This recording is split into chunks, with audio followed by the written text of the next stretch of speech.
Happy Halloween, Rangers, and welcome back to the Power Rangers Monthly Gaming News Recap, a series where we recap all the gaming news out of for Power Rangers that month. This month saw some very interesting news, so let's not waste any more time. Starting off with Legacy Wars, Anime pulled a fast one on us when they replaced the advertisement images on Google Play. I, for one, picked up on a username that was prominent in the screenshots, which was obviously a play on Mick Canic, the pseudo-mentor of Ninja Steel who would go on to be one of 3 Red Rangers after the Ninja Nexus Prism replaced the shattered Red Ninja Power Star at the end of Ninja Steel. However, the teaser that followed was for Ninja Steel Ranger, but not who we expected. Last week, Aiden Romero, better known as Levi Weston, the Ninja Steel Gold Ranger, entered the grid. A legendary attacker, Levi is an interesting one. His strikes are probably his best moves, as they set up most of his combos, but since he's an attacker, he rarely gets them. Instead, he gets his projectile breakers that usually end combos. He has a Frankenstein of super mechanics, with stacks that influence the stance change super mode that Anime is still tweaking even 1 week after his release. The higher the stacks, the better the move is, if you can land it. However, it's really hard to hold on to your stacks, and in auto-level matches, if you don't get it perfect on the opponent, you won't even get a chance at landing a 10 out of 10 stack super. The best word I can use to describe Levi is clunky. Personally, I've wanted him in the game since it came out, but unfortunately he doesn't fit my playstyle. Hopefully Decker isn't like this. Moving on, when Levi came to Casual Friday last week, it was found that another small shakeup had occurred with the Casually banned. Leo's leader has been unbanned, while his assist remains, and Lothar has been completely banned, likely because of his 0-to-death combos and super armor on his assist being too strong. Unfortunately, this has left Casual in bad shape, as we have meta characters running rampant once again, and nothing has been done about it. Months have gone by with Ninjetti Billy, Leo, Rocky, Master Morphin Tommy, and more being completely left out of Casual due to their broken combos, and most of them have been reintroduced in the challenge with no substantial changes, leaving them just as busted as when they were banned. Not only that, Anime has introduced even more meta characters since then.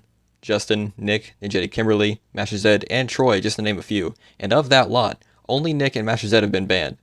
None of them have been included in any balance updates since they came out, and players have been taking advantage of their overpowered mechanics and, frankly, D-move strategies.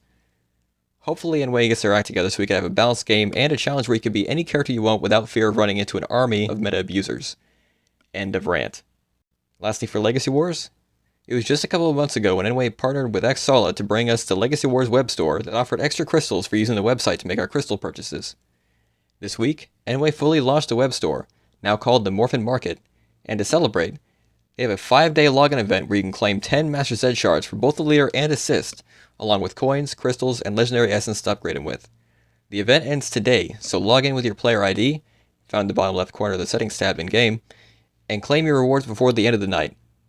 It's been a while, but we finally have some news on Eternal Rangers, the final expansion for Heroes of the Grid, Renegade Game Studios' headlining Power Rangers tabletop game.